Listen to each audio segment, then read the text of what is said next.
Assalamualaikum warahmatullahi wabarakatuh, anak soleh dan soleha. Hari ini kita telah memasuki pelajaran 3 Pendidikan Agama Islam dan Budi Pekerti. Ya, di pembelajaran hari ini kita akan mempelajari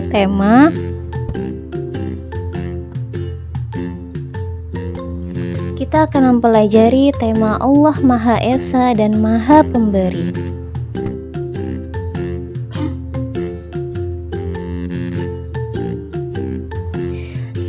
Sebelum kita mulai pembelajaran hari ini, mari kita baca doa bersama dulu ya nak ya, agar Allah memberikan kita pemahaman yang baik, Allah memberikan kita ilmu yang bermanfaat dan keberkahan, sehingga lahir banyak kebaikan dari proses belajar hari ini yang Allah lahirkan untuk kita. Baik, kayak semua anak-anak peserta hikmah, angkat kedua tangannya, kita baca doa bersama-sama ya. A'udzu billahi minasyaitonir rajim. Bismillahirrahmanirrahim. Raditu billahi rabba wa bil islami dina wa bi Muhammadin nabiyyan wa rasula. Rabbi zidni ilma warzuqani fahma. Bismillahirrahmanirrahim. Allahumma inni as'aluka ilman nafi'a wa rizqan thayyiba wa amalan mutaqabbala. Shadaqallahul azim. Baik anak soleh dan soleha, mari kita mulai pembelajaran hari ini. Semuanya fokus ya, kita siap untuk belajar. Tunjukkan sikap belajar, jangan sambil bermain-main ya nak ya, agar ilmu yang kita pelajari hari ini mudah kita serap dengan baik. Baik, hari ini kita akan mempelajari 2 sifat mulia yang Allah miliki, yaitu Maha Esa dan juga Maha Pemberi. Yang pertama adalah Maha Esa. Apakah anak-anak Ustazah Hikmah sudah tahu apa itu arti dari Allah Maha Esa? Apakah ada yang tahu nak? Ya, kita pelajari hari ini ya. Allah Maha Esa. Ya. Allah, Tuhan yang kita sembah, Allah Subhanahu wa Ta'ala, memiliki Asmaul Husna atau nama Allah yang baik. Salah satunya adalah Al-Ahad, yang artinya Allah Maha Esa. Nah, pertanyaannya, Ustazah Hikmah, apa itu Allah Maha Esa? Artinya apa? Maksudnya apa Allah Maha Esa itu? Ya, Ustazah Hikmah akan jelaskan ya. Allah Maha Esa artinya Allah hanya ada satu. Tidak ada Tuhan selain Allah Subhanahu wa Ta'ala. Ya, hanya Allah satu yang wajib kita sembah. Allah itu tunggal. Tunggal artinya satu ya. Allah tidak beranak, artinya Allah tidak melahirkan. Allah tidak memiliki anak dan Allah tidak diperanakan, artinya Allah tidak dilahirkan. Allah tidak memiliki orang tua ya. Tidak ada satupun yang bisa menyamai keesaan Allah, kekuasaan Allah, keagungan Allah, kehebatan Allah. Allah hanya ada satu yang paling tinggi, yang paling besar, paling mulia, paling agung, paling kuasa. Ya, hanya ada Allah satu, tidak ada yang lain ya. Allah tentu saja berbeda dengan makhluk. Allah adalah Khalik, zat yang menciptakan. Sementara kita semua beserta alam dan seisinya, mulai dari matahari, bulan, bintang, gunung, pepohonan, sawah dan ladang, hutan, sungai, laut, burung yang terbang, ikan-ikan yang ada di laut, hewan-hewan ternak, orang tua kita, guru-guru kita semua manusia adalah makhluk atau yang telah diciptakan oleh Allah Subhanahu wa Ta'ala ya. ya. Nah, semua itu tertuang di dalam Al-Quran surah Al-Ikhlas yang berbunyi, kita baca bersama ya surah Al-Ikhlasnya ya. Ayo ta'awud yuk. A'udzu billahi minasyaitonir rajim. Bismillahirrahmanirrahim. Qul huwallahu ahad. Allahus samad. Lam yalid wa lam yulad wa lam yakul lahu kufuwan ahad. Nah, sekarang apa sih sebenarnya arti dari surah Al-Ikhlas ya?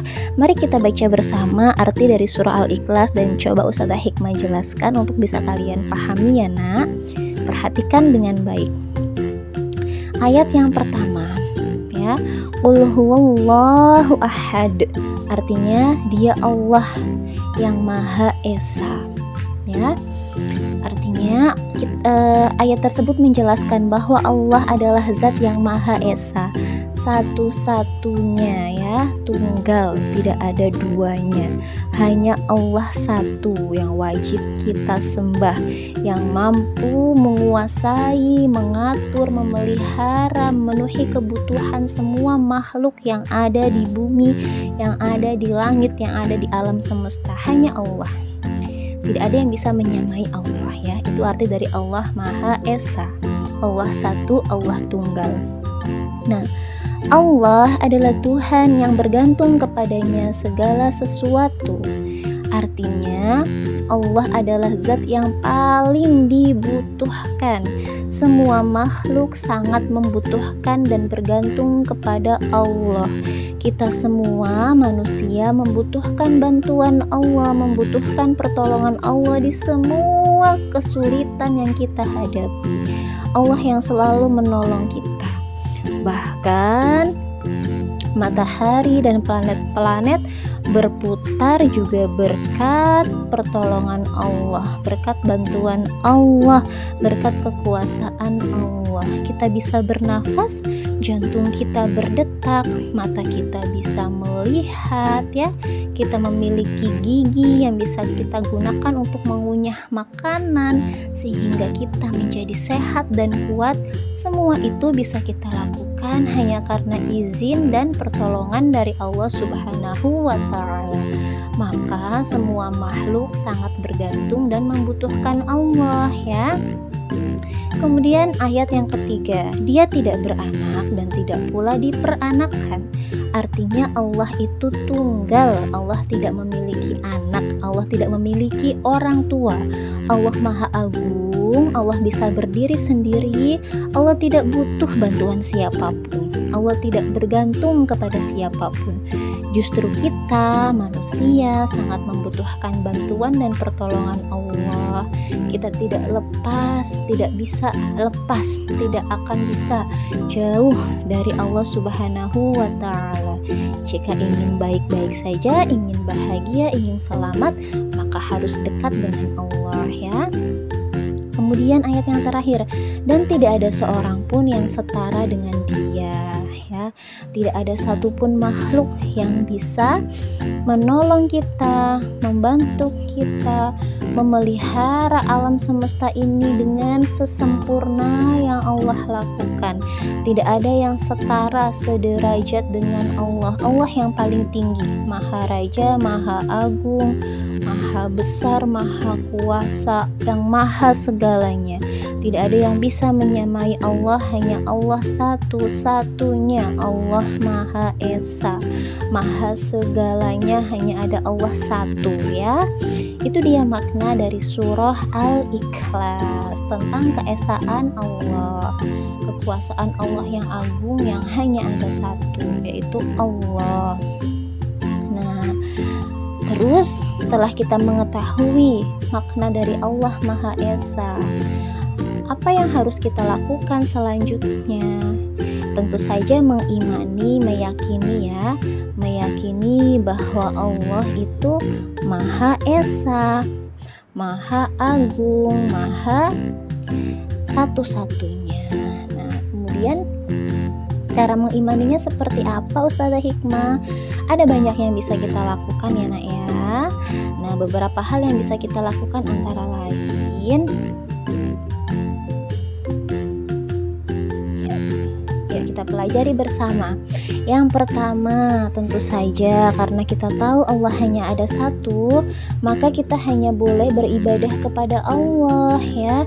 Sholat kita, puasa kita, usaha kita untuk menghafalkan Al-Quran yang sudah berjalan selama 3 bulan ini kita laksanakan, semuanya ditujukan, diniatkan hanya kepada Allah Subhanahu wa Ta'ala.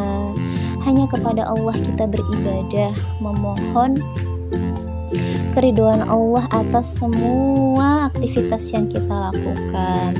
Nah, salah satu tipsnya apa? Salah satu tipsnya yang bisa kita laksanakan adalah ketika kita berkegiatan apapun itu, minum, makan, mau tidur, bahkan mau menggunakan pakaian, jangan lupa ucapkan Bismillahirrahmanirrahim, yang artinya dengan menyebut nama Allah yang Maha Pengasih lagi Maha Penyayang. Dengan membaca bismillah artinya kita mengingat Allah di segala aktivitas kita, sehingga semua kegiatan yang kita lakukan ditujukan untuk Allah, menjadi bernilai ibadah dan mendapatkan pahala. Ya, ibadah kita ingat hanya diperuntukkan kepada Allah. Kita tidak boleh beribadah kepada selain Allah. Kemudian yang kedua, tidak menghambakan diri kepada selain Allah. Kita hanya pasrah, hanya patuh dan taat kepada perintah Allah Subhanahu wa Ta'ala. Ingat, tidak boleh menyekutukan Allah dengan apapun itu. Kita adalah hamba Allah, maka kita hanya boleh menyembah Allah. Kemudian yang ketiga, tidak menyekutukan Allah dengan sesuatu apapun. Ya, contohnya kita tidak percaya dengan adanya pohon keramat yang bisa mendatangkan musibah atau mendatangkan kebaikan. Kita tidak percaya bahwa kuburan itu bisa mendatangkan rezeki, ya. Kita tidak percaya karena kita hanya yakin semua kebaikan lahir dari Allah, ya. Semuanya takdir kita ada di tangan Allah. Kita tidak juga meyakini adanya ramalan nasib, ya. Takdir kita, jalan hidup kita Allah yang telah menentukan. Maka jika ingin kebaikan, berdoalah, ya, memohon kebaikan dari Allah Subhanahu wa Ta'ala sebanyak-banyaknya. Dan yang terakhir, kita juga bisa memperbanyak berzikir kepada Allah, memuji nama Allah, bertasbih, memohon ampunan Allah, karena kita sangat bergantung dan membutuhkan Allah Subhanahu wa Ta'ala. Itu dia cara-cara yang bisa kita lakukan untuk mengimani, meyakini bahwa Allah Subhanahu wa Ta'ala adalah Zat yang Maha Esa, Maha Tunggal, Maha Satu. Tidak ada yang setara dengan Allah Subhanahu wa Ta'ala. Baik, nah selain Allah itu Zat yang Maha Esa, Allah juga adalah Zat yang Maha Pemberi. Nah, Maha Pemberi ini juga termasuk Asmaul Husna. Bunyi Asmaul Husnanya adalah Al-Wahhab, yang artinya Allah Maha Pemberi. Allah Maha Pemberi itu apa maksudnya ya? Ya, Allah Maha Pemberi artinya Allah adalah Zat yang paling dermawan, paling baik, senang memberi, ya. Allah satu-satunya Zat yang mampu memberi dan menyediakan semua yang dibutuhkan makhluknya. Ya, semua diberikan rezeki dan karunia oleh Allah Subhanahu wa Ta'ala tanpa pamrih, tanpa batas. Bahkan hewan-hewan kecil yang ada di dalam tanah yang tidak bisa kita lihat juga Allah berikan rezeki, karena Allah adalah Zat yang Maha Memberi. Allah adalah satu-satunya Zat yang mampu melimpahkan karunia dan kebaikan yang sangat banyak tanpa batas untuk hamba-hambanya. Ya, salah satu karunia dan kebaikan yang Allah berikan untuk kita hambanya yang beriman adalah surga dan ampunan yang tanpa batas. Allah itu maha baik, maha memberi, maha dermawan. Hanya Allah yang mampu seperti itu. Nah, kemudian setelah kita yakin bahwa Allah adalah zat yang maha memberi, maha dermawan, apa yang harus kita lakukan ya nak ya, agar sebagai bukti bahwa kita yakin Allah itu maha memberi. Ada beberapa sikap yang bisa kita lakukan ya. Salah satunya kita selalu berdoa kepada Allah dengan keyakinan yang teguh. Ketika kita merasa kita membutuhkan sesuatu, apa yang kita lakukan? Ya, kadang yang kita lakukan kita langsung berusaha secara duniawi, langsung kerja, langsung meminta kepada ayah dan bunda, pengen mainan atau pengen sepatu baru langsung bunda belikan atau ayah belikan. Kita lupa seharusnya yang kita lakukan pertama adalah berdoa kepada Allah Subhanahu wa Ta'ala dengan keyakinan yang teguh, yakin bahwa semua permohonan kita, kebutuhan kita pasti akan Allah penuhi, pasti akan Allah kabulkan ya. Semua doa kita pasti akan Allah kabulkan dengan cara yang terbaik. Jika Allah tidak mengabulkan sekarang, mungkin akan Allah kabulkan nanti. Jika tidak Allah kabulkan sesuai dengan yang kita minta, pasti akan Allah berikan dengan cara yang lebih baik. Jadi anak-anak Ustazah Hikmah jangan ragu untuk berdoa ya. Apapun kebutuhan kalian, mintalah kepada Allah Subhanahu wa Ta'ala melalui doa dengan keyakinan yang teguh. Kemudian yang kedua ya, apabila kita yakin bahwa Allah adalah zat yang maha memberi, maka kita tidak mudah sedih saat kehilangan sesuatu. Ketika pensil kita hilang, mainan kesayangan kita rusak, kita tidak mudah sedih karena yakin Allah akan ganti dengan yang lebih baik ya. Kemudian yang ketiga, kita juga bisa meneladani sikap atau sifat baik Allah yang senang memberi dengan menirunya. Kita bisa senang dan ikhlas berbagi kepada sesama yang membutuhkan sesuai kemampuan kita. Jika ada teman yang kesulitan, kita bantu. Jika kita memiliki rezeki lebih, kemudian kita melihat ada orang yang butuh, kita bantu. Kita berikan apa yang orang lain butuhkan sesuai dengan apa yang kita miliki ya nak ya. Karena Allah senang berbagi, maka Allah mencintai juga orang-orang yang senang berbagi. Ya, itu dia pembelajaran hari ini anak soleh dan soleha tentang zat yang kebaikan yang dimiliki oleh Allah ya. Allah adalah zat yang maha esa dan zat yang maha memberi ya. Allah adalah pemilik Asmaul Husna Al-Ahad, yang artinya Allah maha esa, Allah maha tunggal, dan Al-Wahhab yang artinya Allah maha memberi. Baik, setelah belajar, mari kita baca doa setelah belajarnya ya nak ya, agar Allah jadikan ilmu yang kita miliki sebagai wasilah agar kita mampu menjauhi semua larangan Allah dan melaksanakan perintah-perintah Allah dengan mudah.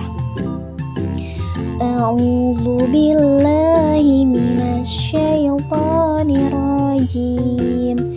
Bismillahirrahmanirrahim.